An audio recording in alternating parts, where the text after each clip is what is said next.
Coming to you from a cozy little condo high atop Old Fourth Ward, Atlanta. Welcome to The Ron Show on America One Radio. Here's your host, Ron Roberts. I don't know what everybody's worried about. I know that there's a debate tonight, and folks are going to be watching it like it's a major sporting event, and there'll be lots of tweeting and Facebook posting back and forth while the entire thing's going on. The presidential election has been decided. No, I realize that sounds like the fix is in. That's not what I'm saying. Although there is a whole lot of curious posturing already happening on the Donald Trump camp side of things with a lot of GOP politicians, particularly here in Georgia. 5 of the 9 GOP congressional representatives from the state of Georgia still continuing to maintain that the 2020 election was rigged or there was cheating, et cetera, and so on. Even though Donald Trump went on the record recently on a podcast and said that he actually did lose. He said he lost by a whisker, but also, of course, repeated fraud claims. I've done well with debates. I mean, I became president. Then the second time, I got millions more votes than I got the first time. So I was told if I got 63 million, which is what I got the first time, you would win. You can't not win. And I got millions of more votes than that and lost by a whisker. And look what happened to the world with all of the wars and all of the problems. And look what happened with inflation, because inflation's just eating up our country, eating it up. By the way, irrespective of all the nonsense about inflation and the wars and somehow him not being in the White House being the cause of all those problems, MAGA Nation has sort of turned on Donald Trump just for saying that he lost by a whisker. Here is Nick Fuentes. And look, it didn't work out. They sold out. They sold out. Everything that MAGA represented at one point and everything that it was is no longer. It's just really sad. And the 2020 comment, it's like, wow, that's how pathetic it's gotten. He's admitting, he says, I lost by a whisker. So what was the point? What's the point of any of it? You lost in 2020? Seriously? I mean, what are we even doing anymore? Exactly. Then you're a loser. Then you're a loser. You just lost. Then you lost to Joe Biden. You deserve to be charged. If he admits that he lost, then that actually vindicates the DOJ charge against him. That's right. Because the charge is that he knew he lost. That's right. But he lied to defraud the people. That's the DOJ's charge. Uh-huh. So why did we do Stop the Steal? Why did anyone go to January 6th? Exactly. Why is anyone sitting in jail? Yes. Why did anything bad happen to anybody? Why did everyone get censored? Why is everything bad that has happened to the people that are involved, why did that need to happen if you're just going to walk it all back and say, I lost? Well, it would have been good to know that before 1,600 people got charged. It would have been good to know that before I had all my money frozen, put on a no-fly list, banned from everything, lost all banking and payment processing. Would have been good to know that. Before You're hearing laughter from the New Abnormal podcast on the Daily Beast. I will put that in the show link for you, or put that link in the show notes at ronshowatl.com so you can enjoy all of their fun and frivolity in reacting to Nick Fuentes and MAGA sort of melting down over Donald Trump admitting that he lost by a whisker in 2020. No, this is sort of a decided election, I think, even though Quinnipiac polling shows here in Georgia Donald Trump is ahead by a whisker, within the margin of error, I guess, or outside the margin of error by a whisker. I don't know if you even know who Alan Lichtman is, but he's become sort of famous over the last 40 years or so, at least in wonky political circles, because he is an American historian. He's taught at American University. He's also one of the 2 creators of the Keys to the White House model. He worked with a then Soviet seismologist, Vladimir Kailas Borak, back in the early 1980s, to come up with this model that has almost always correctly predicted who would win the presidential election. He's been right, I think, all but once since 1984. The New York Times releasing over the weekend what his model says about the current presidential race. We can sit here and hand-wring over polls all we want. We can worry about the debate tonight. And, of course, we'll all be watching popcorn popped, maybe some rosé to go with it or something along those. I don't know. What pairs with popcorn in presidential debates? I'm not really a wine drinker, honestly. I mean, occasionally, but not on the weeknights, not watching a presidential debate, not while I'm going to be live tweeting, by the way, on the Twitter X platform at RonShowATL, if you'd like to follow along. Here is Alan Lichtman revealing what he thinks will happen in the 2024 presidential cycle. So let's get to how these keys actually work. They are 13 big picture, true, false questions that tap into the strength and performance of the White House party. And only 2 keys have anything to do with the candidates. But Alan, 2024 is an unprecedented election year. Can your 13 keys really call it right? The keys absolutely will work. They are the constant northern star of political prediction. All right, time to run these keys and find out who will be the next president of the United States, according to Alan. By the way, I would love to share this with you. However, there's not much point in doing so because it's behind a paywall. But the video is really cute. I kind of hope maybe that they'll throw it on YouTube because Alan, is also a 77-year-old senior track athlete as well. And he was actually running in a race when he shot this video, I suppose, because in the graphic shows a bit of an Olympic track oval and shows Trump and Harris running around the track oval in the entire process. So it's a cute video. I hope you get to see it at some point in time. Nonetheless, I'm giving you the audio so that you can actually hear how this presidential race will play out according to Alan Lichtman and his 13 keys to determining who wins. Number 1, the White House party gained House seats between midterm elections. The Democrats did better than expected in 2022, but they still lost House seats, so the key is false. Remember, a false key is good for Trump. Number 2, the incumbency key. The sitting president is running for re-election. Biden withdrew from the race, costing the Democrats this key. It is false. Wait, you're saying it would have helped the Democrats if Biden stayed in? If Biden stayed in, they would have salvaged this one key. That's all. Okay. Moving on for now. Number 3, the White House party avoided a primary contest. The Democrats finally got smart and united overwhelmingly behind Vice President Harris. So the key is true. A true key. That moves Harris off the starting block. Number 4, there's no third-party challenger. RFK Jr. has dropped out of the race, and no other third-party candidate is anywhere close to the 10% polling threshold needed to turn this key. It's true. 4 keys in, and it's neck and neck. Let's keep going. Number 5, the short-term economy is strong. Look, despite all the loose talk about a so-called vibe session, the economy is not in recession, so this key is true. Number 6, long-term economic growth during this presidential term has been at least as good as the last 2 terms. Growth during the Biden term is far ahead of growth during the previous 2 terms, so this key is clearly true. Number 7, the White House has made major changes to national policy. Rejoining the Paris Accords on climate change, the CHIPS bill, the infrastructure bill, the Inflation Reduction and Climate Change bill. Clearly, the key is true.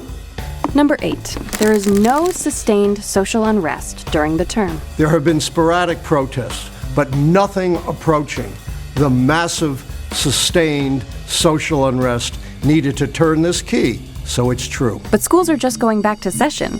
With new protests, couldn't this key flip? Yes, there are a lot of protesters upset with Biden's policies in the Middle East.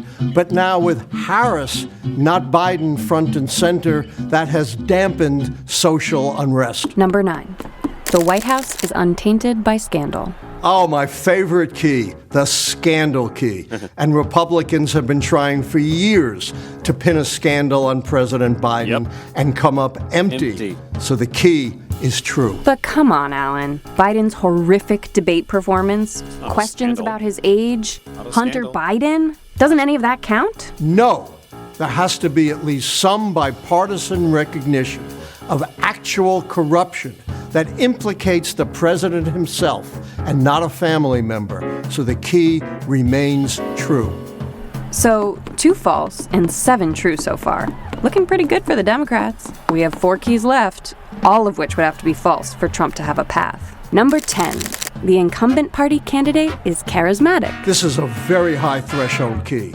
You have to be a once-in-a-generational, broadly inspirational candidate. Harris has not met that standard, so this key is false. I disagree. Number 11, the challenger is uncharismatic. Some people think Donald Trump is a god, but he only appeals to a narrow base, so that key is true. But wait, that means... The Democrats will hold on to the White House, and Kamala Harris will be the next president of the United States. But wait a sec, Alan. We still have 2 keys left. The foreign policy keys? You're right. Foreign policy is tricky, and these keys could flip. The Biden administration is deeply invested in the war in Gaza, which is a humanitarian disaster with no end in sight. But even if both foreign policy keys flipped false, that would mean that there were only 5 negative keys, which would not be enough for Donald Trump to regain the White House. So I guess that means you're standing by your prediction. Kamala Harris will be the next president of the United States. At least that's my prediction for this race. But the outcome is up to you. So get out and vote. So I think you heard plenty about the 13 keys that make you wonder if they actually stick to this presidential cycle and whether or not, I mean, no, of course you can't just take this seriously and be all relaxed. And I'm certain that the Harris-Walz campaign, as much as they may have enjoyed watching the same video or reading the report that came with it about the 13, I'm sure they're not just resting on their laurels. I mean, Vice President Harris has been holed up in a Pittsburgh hotel room for, 3 or 4 days now, debate prepping. In fact, I learned on The Daily Show last night that one of the ways that Kamala Harris has been debate prepping is by having someone show up dressed just like Donald Trump to spar with her on a fake debate stage. Oh my God, someone's dressing up like Donald Trump because I guess the visual would help her. Listen, whatever works, works. I happen to think that because she's a former federal prosecutor that she should come in a lot more comfortably. We should come in a lot more comfortably than we were coming into a Biden-Trump debate, but I digress. Thank you for listening to The Ron Show here on America One Radio, Progressive Voices via TuneIn or wherever you podcast. And I got millions of more votes than that, and lost by a whisker. He's admitting, he says, I lost by a whisker. So what was the point? What's the point of any of it? You lost in 2020? Seriously? I mean, what are we even doing anymore? Exactly. Then you're a loser. Then you're a loser. You just lost. Then you lost to Joe Biden. You deserve to be charged. If he admits that he lost, then that actually vindicates the DOJ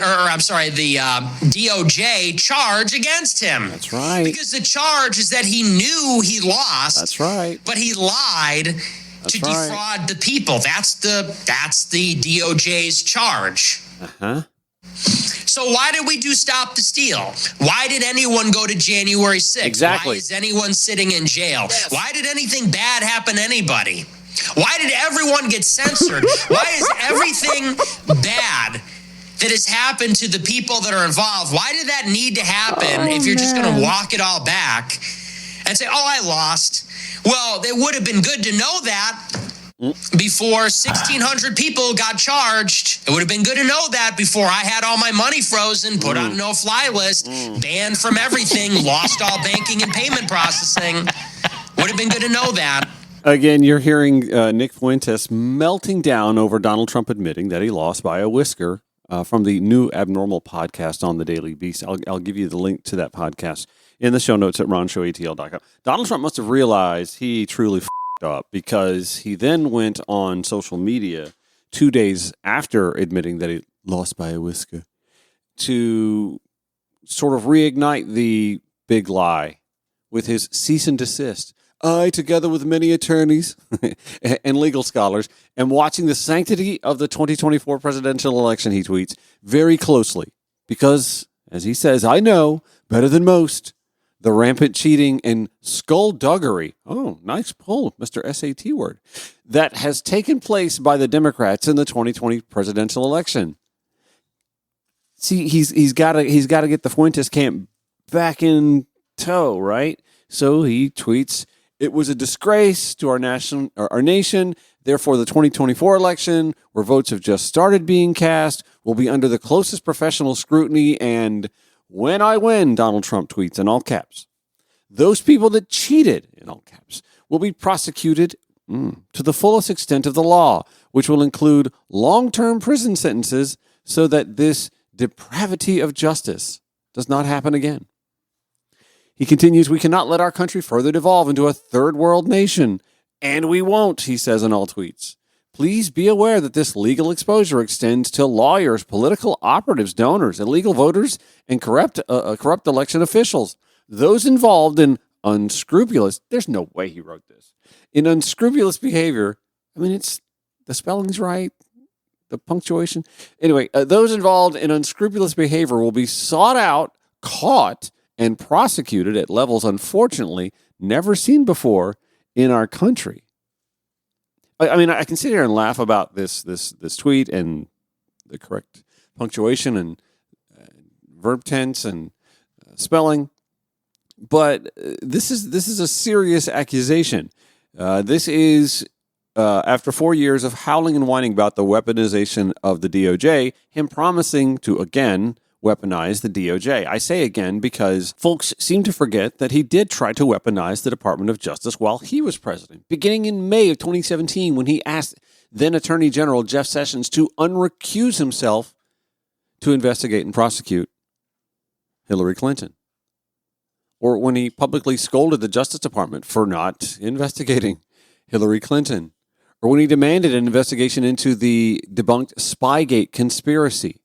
Or when he publicly urged Jeff Sessions again to investigate a long list of perceived political candidates in August of 2018.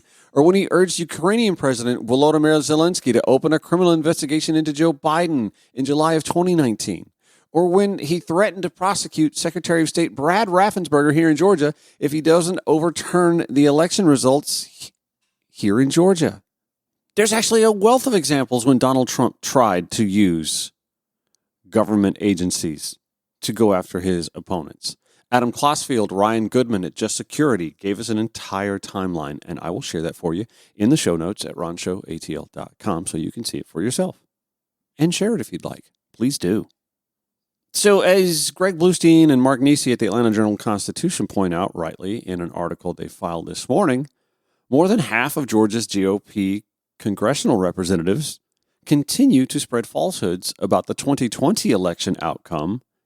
And here we are at the doorstep of 2024 in another, sure to be, no matter what Alan Lichtman says, close race.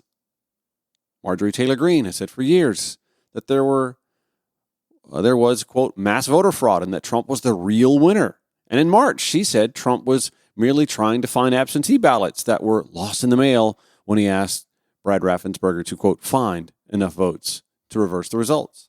Despite all of that, there was actually an event yesterday that the Atlanta Press Club held. A bipartisan group of former Georgia elected officials got together at this event and vouched for the integrity of Georgia's election system.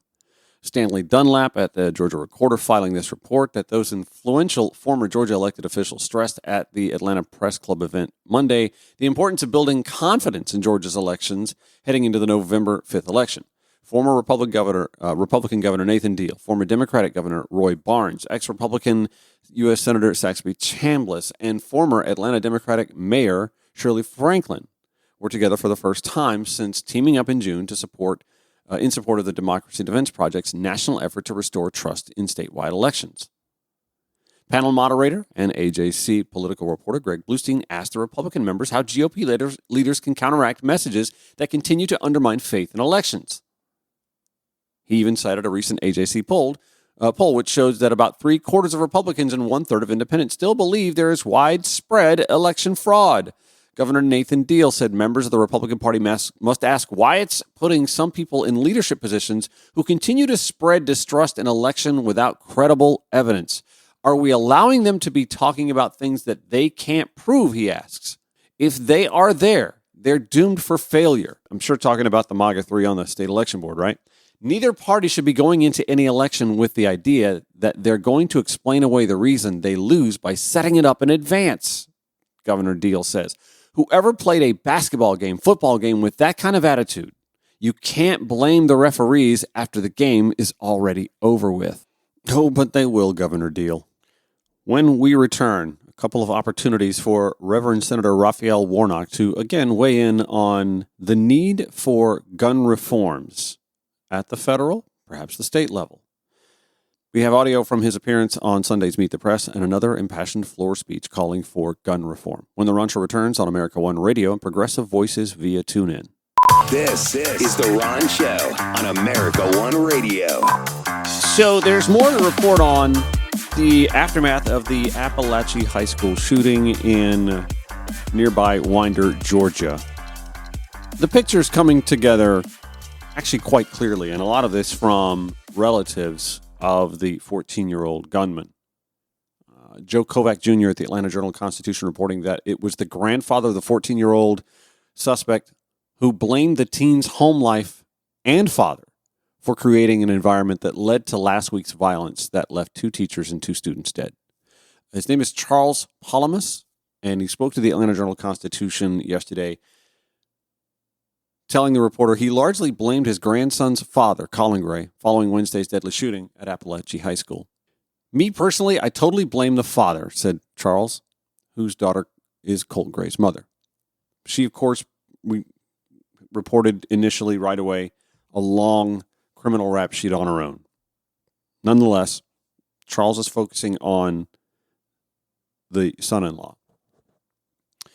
He just as well shot these people as far as I'm concerned, because I don't particularly think my grandson would have been the way he was except the environment that he lived in. Palamas did say he's not trying to absolve his grandson. I'm damn sure not sugarcoating anything. They both need to pay a full price. Back to his assertion that it was Colt's upbringing, he says, environment affects everybody, and it affects children, and it affects families. We live in a society now that doesn't teach respect and responsibility. We just don't. I hate it, he said. Back in Atlanta, at least politically, it looks like Georgia Democrats may actually be coming to Charles Palamas and perhaps his daughter, Marcy, and perhaps Annie Brown, the aunt of Colt, to assist in pushing for more legislation. Democratic State Senator Emmanuel Jones, according to reporting from the Atlanta Journal-Constitution's Greg Bluestein, said the suspect's relatives can help lawmakers understand what steps officials and school administrators could have taken to prevent the mass shooting last week that left 2 students and 2 teachers dead. We keep talking about mental health, said Jones, a DeKalb Democrat, and there's no better source than the parents and grandparents. The system failed them, and they failed the system. Now, Bluestein reports that Jones hasn't yet heard from Colt Gray's mother and grandparents about whether they'll testify at an upcoming hearing, which is tentatively scheduled for September 18th. He said he wants lawmakers to hear more details on how the attack unfolded, which has trickled out in media reports. Personally, I think September 18th is a little too soon for the family. The raw wound is still going to be very much raw. I don't see them, but who knows? According to Bluestein here, Colt Gray's aunt has told reporters his mother, Marcy Gray, called the school on the morning of the shooting to warn a counselor about an, quote, extreme emergency. And the suspect's grandfather, Charles Palamas, has said that his wife, Deborah, twice went to the school before the shooting to request help for the teenager. Jones says he hopes the Senate Safe Firearm Storage Study Committee can broker bipartisan compromise beyond new incentives to encourage gun owners to buy safety mechanisms. That includes new efforts to give prosecutors more leeway to charge the parents of children charged with mass shootings with crimes, and more requirements for law enforcement to share details about threats with school administrators. Reverend Senator Raphael Warnock appearing on Meet the Press Sunday in the immediate aftermath of last week's shooting to discuss that and take questions from Meet the Press host Kristen Welker. You have been in your position in the wake of other mass shootings as well. What makes this instance unique, though, Senator, is the fact that a father has now been charged after giving his son the weapon that authorities say was used in the mass shooting a year after the father was questioned by the FBI for online threats that his son was making. Do you think that there is any law that could have prevented this tragedy in your state, Senator? Well, let me just say that I spent Friday night with the wonderful people of Winder, Georgia. And I thought about it as I was sitting there, thought about my own days as a high school student a long time ago. But it was Friday night. We should have been at a high school football game with high school students cheering on their classmates. Instead, they were mourning their classmates and two teachers. Look, we can do better than this. We have to begin with the fact that this is a tragic form of American exceptionalism. This doesn't happen all over the world. Nowhere else where you have a country that's not at war do you have this kind of routine, random violence as just a part of the tragic everyday lives of people. And so there are a whole range of things that need to be done. And I find it deeply frustrating that in the wake of this, we can't we can't find the will to do what we Americans agree on. And that's a whole range of things. But we have to start with the fact that this can't continue and that we can fix it. I'm less optimistic than he is. Nonetheless, Kristen Welker went back to ask the question that he kind of flowered around. Going back to my original question, though, is there a specific law that you think could have prevented this tragedy when you have a case of a father gifting his son the weapon, according to authorities? Well, an assault weapons ban that would have been in place would have prevented the purchase of that AK-47 from the father who clearly didn't have the common sense not to purchase it and then let his son have at it. State Representative Dr. Michelle Au's HB 161, the Pediatric Health Safe Storage Act comes to mind as well. It never got a vote. Listen, 14-year-olds don't need AR-15s. And we need to get these military-style weapons off the streets. 87% of Americans, Democrats and Republicans, according to a Fox News report last year, believe that we ought to have universal background checks, and still we can't even get that done in Congress. Listen, there is no one single law that will stop all of these tragedies. In a sense, I think we have to broaden the scope of the question, because after all, we have 2 mass shootings a day in our country based on the data just last year. And this does not happen everywhere in the world. The problem is that we have politicians in our country who are beholden to the gun lobby. And either based on ambition or fear, they go to work every day doing their bidding while the gun lobby lines its pockets with the blood of our children. I can tell you as a father that there's nothing more precious than that morning time when you walk your kid to school or drop them off. And you want to believe reasonably that a few hours later you're going to be able to pick them up. And the reality is that in America, it's not safe to be in our schools. It's not safe to be in our shopping malls. It's not safe to be in the spa. It's not safe to be in a medical clinic. We're all sitting ducks. And any country that allows this to continue without putting forward just common sense gun safety measures is a country that has, in a tragic way, lost its way. Politicians need to realign their values. Yeah. And this is what it means to have a democracy. If we can't protect our children, what are we doing? Senator, let me ask you about some specific policies. In 2019, then Senator Harris said she would support a mandatory gun buyback program for assault weapons. Now her campaign says, and told me overnight again, she will not push for mandatory buybacks, but has expressed support for an assault weapons ban, expanded background checks, red flag laws. But do you think that's a mistake? Should she also be, in your opinion, supporting a mandatory gun buyback program? What about an involuntary gun buyback program? Each time one of these occurs, you have to think that there's some movement, even just chipping away at the amount of assault weapons that are out in the hands of private citizens. I mean, I hate to say this. I'm not trying to frame it as if we should be capitalizing off of these events. But what I'm saying is, if you set up an unexpired, involuntary gun buyback program, each time we are faced with one of these events, you're going to see more and more people say, why do I have this again? And maybe they've got a kid who's coming of age and starting to ask questions, or having the ability. Maybe you just start seeing more and more folks over time turning in their guns. Are there always going to be, I call them ammosexuals, are there always going to be gun fetishists who are going to have these guns? Certainly. And to their credit, the overwhelming majority of them are responsible gun owners. It's the ones that aren't that need to be targeted with some sort of action. Listen, we're not going to be able to get where we need to go without action in Congress. We've got to pass some laws to deal with this. Now, I was heartened by the fact that 2 years ago, we finally did a gun safety law, the Safer Communities Act. And it was the first gun safety law we passed in 30 years. 30 years. And it was modest, but it did save lives. But clearly, in the wake of what happened just the other day in Winder, Georgia, it's not enough. And the least we can do is move forward on the bipartisan spaces where ordinary people agree. Clearly, there's a disconnect between what the people, the American people, want and what they're able to get out of their government. Again, 87% of Americans believe in background checks. And yet I hear politicians say that it's not guns who kill people, it's people who kill people. And yet we don't even want to know who those people are. We won't even support. Senator, just yes or no, though. Should she support the mandatory buyback program? Just a yes or no. Listen, look, as a pastor, I've done buyback programs.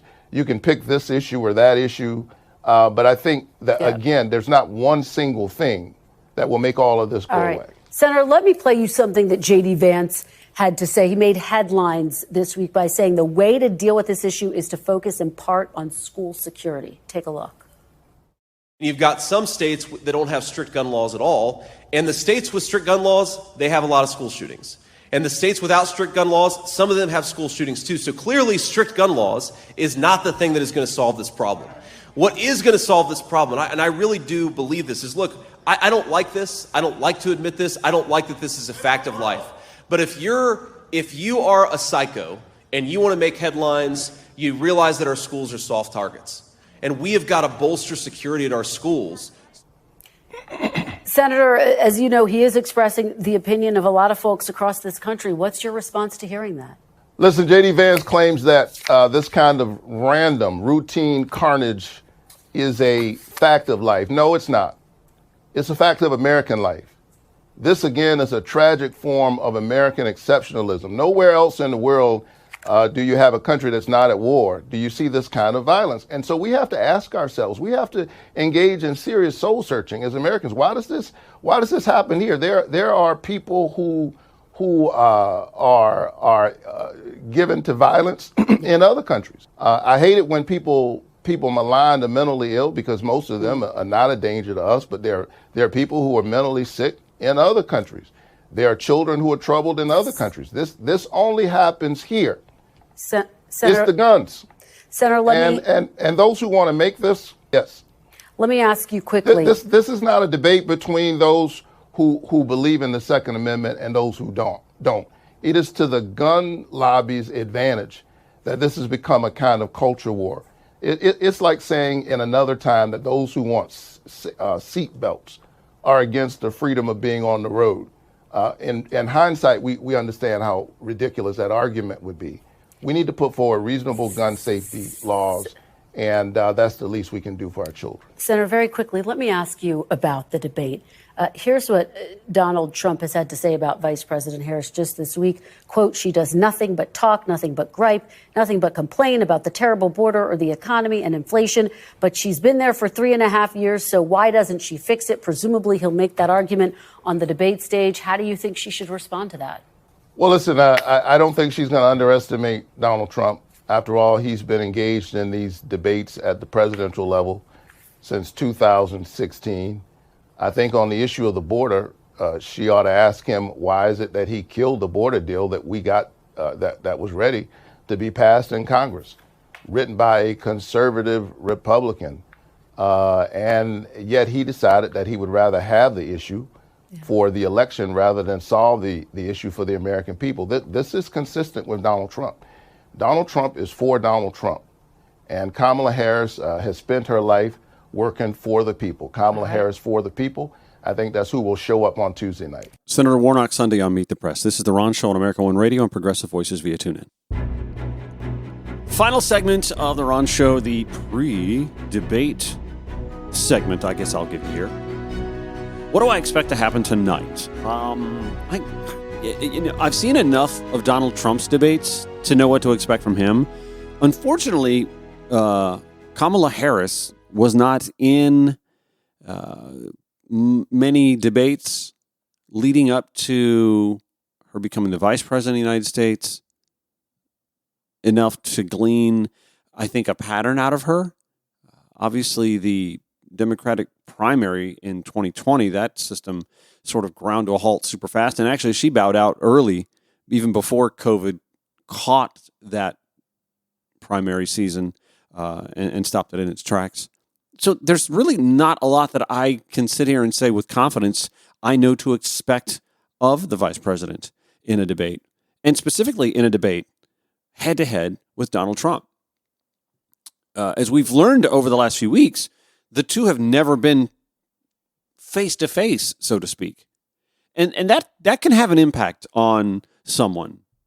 When you see someone, and I'm not saying that she's going to be starstruck or anything like that, but when you see someone in the public sphere and then you are face-to-face with them, it's just natural. Human nature dictates that you're going to react a certain way. Your body chemistry is going to do things. Donald Trump is a different animal. I hate to use the term animal, but he is. He's a different animal. He is an unwieldy beast in that it's hard to have substantive dialogue when you go to the zoo and step up to the monkey cage and all the monkey wants to do is scream and fling poop. How do you come away not looking like you've got crap all over you when you're trying to have substantive dialogue with a wild animal? I think this is why many on the left, some center-right as well, who come away just flabbergasted after watching a Donald Trump debate, look to the moderators and say, are you going to do something? Are you going to say something? Is there a fear at network television that something just devolves so crazily? I mean, we've got the muted mics again, so surely the muted mics can somehow... It's just sad that we are at this point in our nation's political discourse that we have to go to muted mics. And remember, at this point in time, the Kamala Harris camp are like, no, unmute the mics. Let Trump be Trump. It has worked for them so far. Let Trump be Trump. It has worked for them so far. And it was Trump's camp that were like, well, no, those were the rules from the last debate. Let's go with that. Why? It's because they don't trust him. He doesn't apparently trust him. So I can't really give you a tableau of what to expect. I'm much better at this with a college or a pro football game when I know the two teams. I'm actually really good at this. Really good at that. When it comes to what we know from a Donald Trump debate style, if you can call it a style, I don't think it's much of a style. It's just winging it. And the guy wings it. And when you spout lies and distortions and misdeeds and disinformation, you can wing it. And his camp lets him get away with that. His base loves that. The rest of us were like waiting for someone to give the guy the comeuppance and the, for the record, ... the fact check on the fly that his distortions call for. Moderators aren't going to do it or have shown no inclination to do it. Will Kamala Harris do it? I think that's the question we all go into tonight's debate asking. Certainly hope so. She is, however, a former prosecutor. You would think that she comes with some innate skills, some learned skills, I should say, over time to be able to combat such lies and distortion. The problem is, in a court of law, you're not having to shout over someone. And yes, the mics will be muted, but do you think that's going to just stop him from yammering on? I'm curious what debate prep has looked like for her. Now, we're hearing that there actually hasn't been a whole lot of debate prep on the Donald Trump camp. More, they call it policy time.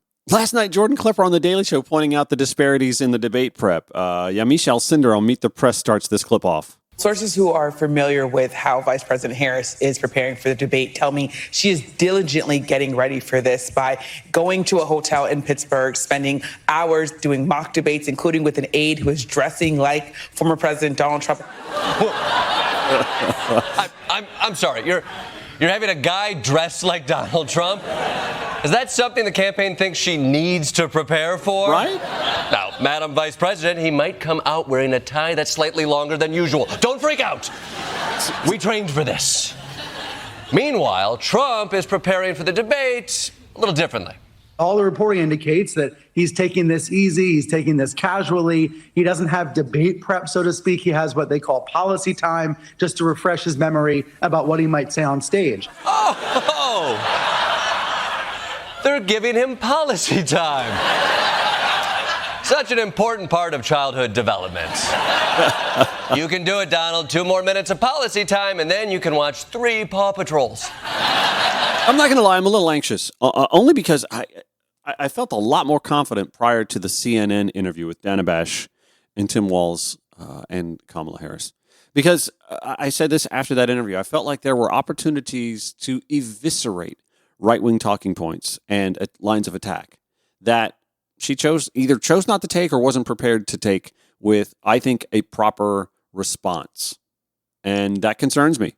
He's going to fling poop about inflation when inflation has actually gone down on the Biden-Harris watch. And as meddlesome as inflation has been for our wallets in this country, we actually didn't get it as bad as the rest of the first world. She didn't say that. The Afghanistan exit can largely be traced to the release of 5,000 Taliban prisoners. Mr. Art of the Deal made a pretty shitty deal. And Joe Biden inherited said shitty deal. He's going to fling poop over that. He's going to fling poop over the southern border. When actually, it was 2 months after Joe Biden was sworn into office that he gave a joint address to Congress and wanted them to provide some legislation to deal with immigration. Congress, mostly Republican at the time, would not, until just this past year. And I'm trying to remember who scuttled that bipartisan. Oh, that's right. It was Donald Trump. He'll fling poop about Kamala being the border czar when she was not, but when she was tasked with dealing with the migration at the Northern Triangle of Central America, root causation came up, and I'll be damned, it worked. That's right. The number of folks migrating to our southern border from those 3 countries, Guatemala, Honduras, El Salvador, has gone down drastically, even before President Biden's executive actions earlier this summer. To me, those are the 3 huge issues that I think that the giant ape in the cage is going to throw poop at Kamala Harris over. And if I have those responses, I'm not running for office. She should have them too. Her camp should have prepped her for those poop-flinging moments as well. And maybe they have them. Maybe she's had them all along and she just didn't want to unleash them at the CNN interview, but instead wanted to make a grand spectacle when in the boxing ring against her combatant. I don't know. We'll see. Find out tonight. We'll be reporting on it tomorrow. I'll be discussing it. 9 to 10 a.m., 5 to 6 p.m. on America One Radio, 7 to 8 p.m. on Progressive Voices via TuneIn or wherever you podcast. Thank you for listening. Show notes at RonShowATL.com. Have a great day.